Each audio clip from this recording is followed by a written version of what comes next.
name is Emilia Castaneda.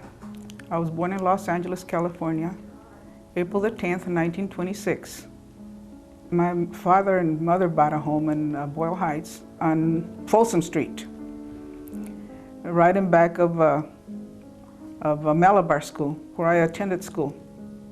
My dad was a bricklayer and a stonemason. He knew the whole construction work.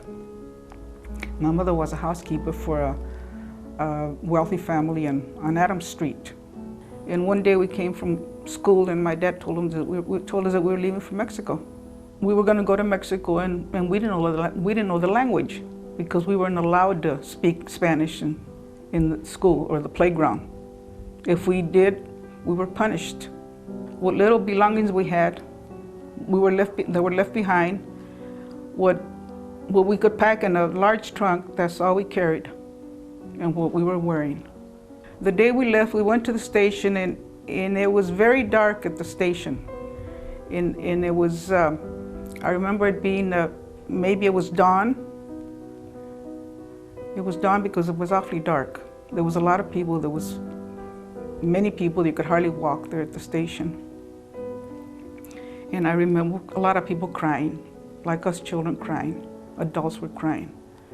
It was strange for me when we arrived in El Paso. We had the officers told us that we had to walk on some trays of disinfectant so we wouldn't contaminate the cattle. When we arrived at the station, we were told that we were going to Mexico. We were forced to go to Mexico. We didn't want to go. We went on this train, but I really don't know if it was, it was very crowded. I don't know, since I was a little girl, if they had locked up the trains or anything like that, which I did hear that they had locked the trains so we wouldn't be able to get off the trains.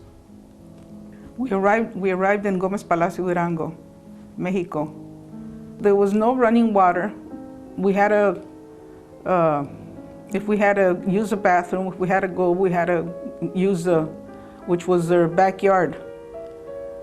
And I wasn't used to it, having to squat after having running water and toilets in Los Angeles, in our home. It was terrible for me. The sleeping conditions that were there, it was so rat infested on account of the cotton that I was afraid to sleep at night. I was afraid that the rats were going to crawl on me and bite me. And my dad strung up wires from the walls so we could hang up our food, what little food we had, so the rats wouldn't get to it and eat it. I must have been about, I don't think I was even 9 years old, not even 10 years old. I don't think I was 10 years old when I quit going to school.